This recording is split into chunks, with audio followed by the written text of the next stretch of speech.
September 15 திருச்சியில் பேரறிஞர் அண்ணாவின் பிறந்தநாள் மாநாடு. தலைவர் வைகோ மற்றும் இளந்தலைவர் துரை வைகோ MP அழைக்கிறார்கள். அணிதிரள்வோம், ஆர்ப்பரிப்போம், அங்கீகாரம் பெறுவோம். குறைந்த விலை, நிறைந்த தரம், தங்கள் தேவைகள் அனைத்தும் ஒரே இடத்தில். ஜெயச்சந்திரன். ஆச்சி ராயல் குலோப் ஜாமுன் பேக்ஸ், ஒன்று வாங்கினால் ஒன்று இலவசம். உலகிலே இதுவரை தோன்றிய கம்போசர்கள், இசையமைப்பாளர்கள், இந்தியாவிலே தோன்றிய இசையமைப்பாளர்கள், உலக அனைத்தும் தோன்றக்கூடிய மாமேதைகள், தோன்றியிருந்த மாமேதைகள் யாருக்கும் ஒரு அரசு பாராட்டு விழா நடத்தியதில்லை. இசை உலக சரித்திரத்திலேயே முதலாவது முறையாக ஒரு இசையமைப்பாளருக்கு ஒரு பாராட்டு விழா நடத்துகிறது தமிழக அரசு தான். தமிழக மாண்புமிகு முதல்வர் மு.க. ஸ்டாலின் அவர்கள், நான் சிம்பனிக்கு போகிறேன், அடுத்த நாள் போகிறேன் என்றால் முதல் நாளே வந்திருந்து பொன்னாடை அணிவித்து வாழ்த்து தெரிவித்து வழி அனுப்பி வைத்தார். அதேபோல் அங்கே லண்டனிலே இசை அரங்கேற்றம் செய்துவிட்டு அடுத்த நாள் ஃப்ளைட்டில் உடனே நான் திரும்பி வரேன்.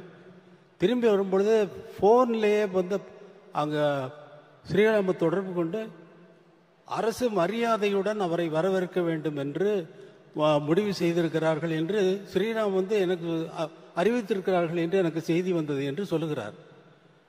என்னால் நம்ப முடியவில்லை. இங்கே வந்து பார்த்தால் அமைச்சர் பெருமக்கள், அமைச்சர் தங்கம் தென்னரசு அவர்கள் வந்து காத்திருக்கிறார்கள். கையில் மலர் செண்டுடன் காத்திருக்கிறார்கள், என்னை வரவேற்கிறார்கள்.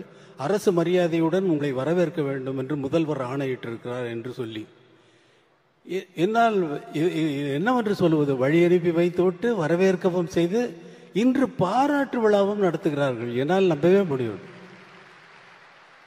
என்னால் இன்னும் நம்பலை. நான் எனக்கு இது இந்த மேடையில் நான் நிற்கிறேன்னா, நான் பேசுகிறேன்னா அப்படிங்கிறத இது தெரியல. என்மேல் அவ்வளவு அன்பு வைப்பதற்கு என்ன காரணம்? இந்த இசைதானா? என்மேல் அவ்வளவு அன்பு, அப்பா வைத்த அன்பு,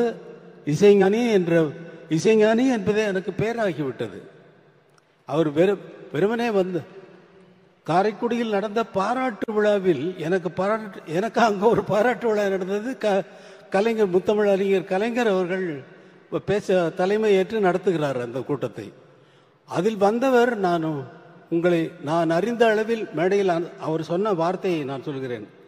நான் வரும் வழியில் அவர் எழுதிய புத்தகத்தை படித்தேன். அவர் எழுதிய 2 நூல்களை வெட்ட வழியில் கொட்டி கிடக்குது, சங்கீத கனவுகள் என்ற 2 புத்தகத்தையும் காரிலே வரும்பொழுதே படித்து விட்டு வந்து, நான் அவரை அறிந்த வரையில் அவர் எழுதிய புத்தகத்தையும் படித்து கொண்டு வந்தேன்.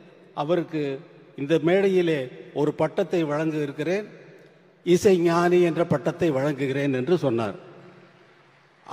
அவர் பாராட்டு விழா, அதே பாராட்டு விழா கலைஞருடைய தவ புதல்வர் மு.க. ஸ்டாலின் அவர்கள் நடத்துகிறார்கள், எனக்கு நடத்துகிறார்கள். அது அரசு சார்பில் எந்த இசைக்கலைஞனுக்கும் பாராட்டு விழா நடந்ததில்லை. இது ஒரு சரித்திரத்தில், இசை உலக சரித்திரத்தில் இது ஒரு பெரிய விஷயமாக நான் கருதுகிறேன். என்னால் இன்னும் நம்ப முடியவில்லை. என்ன பேசுவது என்பதும் மறந்து போய்விட்டது. நீங்கள் கேட்டீர்கள், சிம்பனி இசையை கேட்டீர்கள்.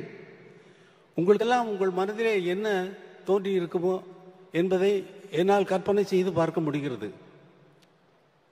இந்த மாதிரி ஒரு இசையை, அவ்வளவு வாத்தியங்களும் வாசிக்கக்கூடிய இசை என்னுடைய கற்பனையிலேயே தோன்றி, அந்த கற்பனையை எழுத்து மூலமாக எழுதி அத்தனை பேரும் ஒரே நேரத்தில் வாசித்துக் கொண்டிருக்கிறார்கள். ஒவ்வொருவருக்கும் எழுதிய நோட்ஸை தான் அவர்கள் வாசித்தார்களே தவிர வேற ஒன்றும் இல்லை. நான் எனது எண்ணத்திலே தோன்றிய கற்பனை வரி வடிவமாக எழுதி, அந்த 87 பேருக்கும் எழுதி, தனித்தனியாக எழுதி மொத்தமாக வாசித்த இசைதான் அந்த சிம்பனி. இந்த சிம்பனி எழுதுவதற்கு நான் இசையிலே என்னுடைய வாழ்க்கையை முழுவதும் சென்றது. என்னுடைய குழந்தைகளுக்காக நான் நேரம் செலவழிக்கவில்லை. என்னுடைய குழந்தைகளுக்குடைய நேரத்தை செலவழித்திருந்தால் இந்த சிம்பனியை எழுதியிருக்க முடியாது. இதே போல நீங்கள் விரும்பி கேட்கின்ற அத்தனை பாடல்களையும் நான் கம்போஸ் செய்திருக்க முடியாது. அதனால் இங்கே நான் நன்றி தெரிவிக்க வேண்டியது முதலாவதாக என்னுடைய குழந்தைகளுக்கு. என்னை பொறுத்து கொண்டு கார்த்திக் ராஜா, யுவன் யுவன் போயிட்டானா,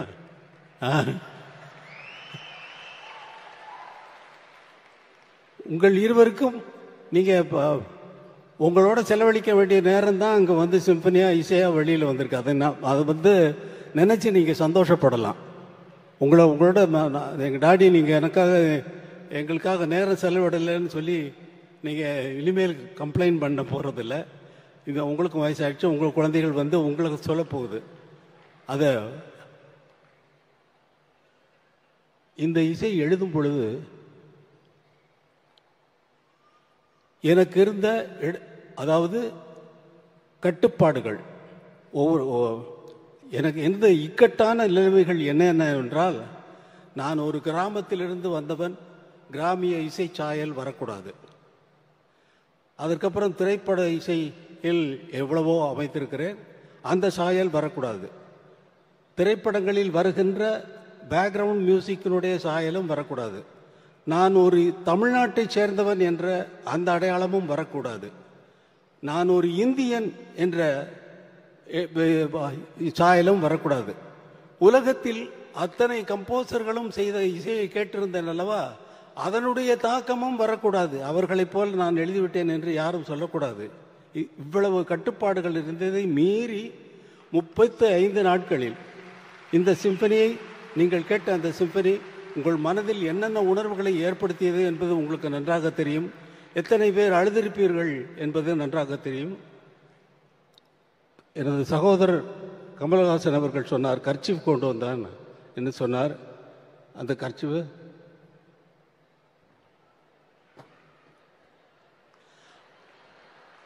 அழுததுக்கு சாட்சி இவர், கண்ணீருக்கு சாட்சி.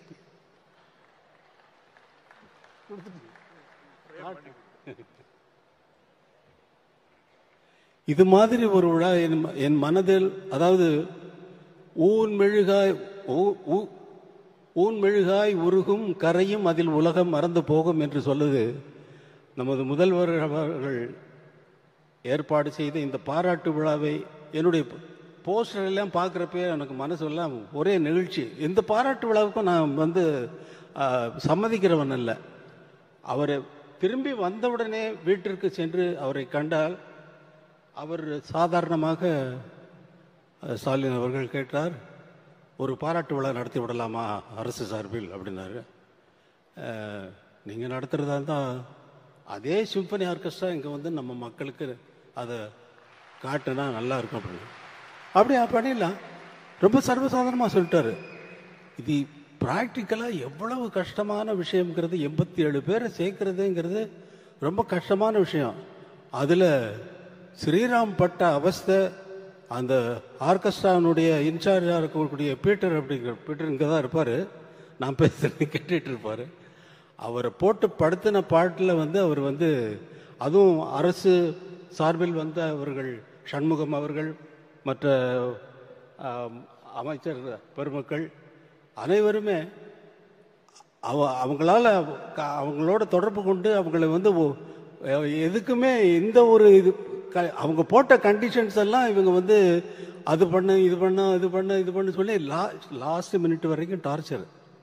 அவங்க இங்கே இறங்கினது பெரிய சாதனை செய்த ஸ்ரீராம் அவர்களுக்கு நான் நன்றி சொல்றேன். ஸ்ரீராம் ப்ளீஸ் எந்திரிங்க. அவரால் தான் இதை சாதிக்க முடிந்தது. அதோடு இது எப்படி எனக்கு வார்த்தையே வரல, உங்களை நினைச்சு ஊன் மெழுகாய் உருகும் கரையும் அதில் உலகம் மறந்து போகும் என்கிறது, நீங்கள் எதற்காக எனக்கு இந்த பாராட்டு விழாவை நடத்தினீர்கள் என்பது எனக்கு பிடிபடவே மாட்டேங்கிறது. எதற்காக என்பதில் சொல்லிவிட்டீர்கள், நீங்கள் சொல்லிவிட்டீர்கள், சாதாரணமாக சொல்லிவிட்டீர்கள். எனக்கு அந்த என்னால் முடியலை, இந்த மகிழ்ச்சி தான்.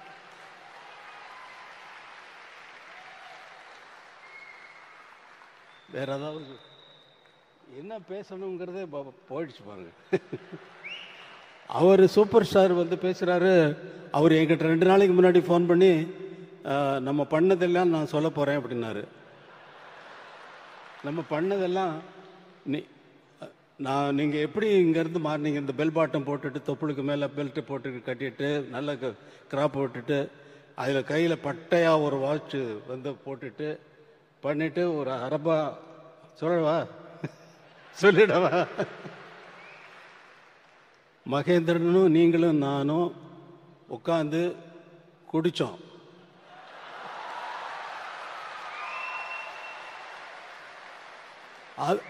ஸ்டுடியோவில் வந்து சொல்கிறாரு, அவர் சொல்கிறாரு, என்கிட்ட சொல்கிறாரு, குடித்தோம் ஞாபகம் இருக்கா உங்களுக்கு?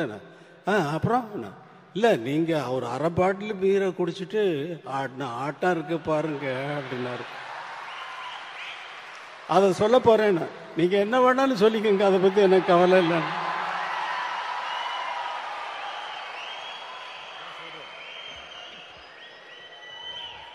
நன்றி நன்றி. விஜிபியில் வந்து நம்ம ஜானி கம்போசிங், நான் அங்கே ஷூட் பண்ணிட்டு இருந்தேன், அங்கேயே தங்கியிருந்தேன். இவரு மகேந்திர சார் வந்தாங்க. இது பண்ணிவிட்டு ஈவினிங் நைட்டு நானும் மகேந்திர சார் வந்து ட்ரிங்க்ஸ் எடுத்தோம். இவர்கிட்ட கேட்டோம், சுவாமி சார் என்ன பீர் ஆஃப் பாட்டில் பீர் அடிச்சுட்டு இவர் போட்ட ஆட்டம் இருக்கு. ஐயோ ஐயோ ஐயோ ஐயோ 3 மணி நைட் வரைக்கும். மகேந்திரன் அப்போ சொல்றாரு, ராஜா இந்த சாங் இது சும்மா இருங்க சார் அப்படின்னு சொல்லி ஊர்ல கிசு கிசு எல்லாம் கேட்கிறாரு. மெயினா ஹீரோயின்ஸுங்க பத்தி. அண்ணா பெரிய லவ், பெரிய லவ், அதான் இந்த பாட்டெல்லாம் சொல்லுங்க சார். அப்படி இருந்தவர் இன்னும் நிறைய இருக்கு, இன்னொரு வாட்டி நான் வச்சுக்கிறேன்.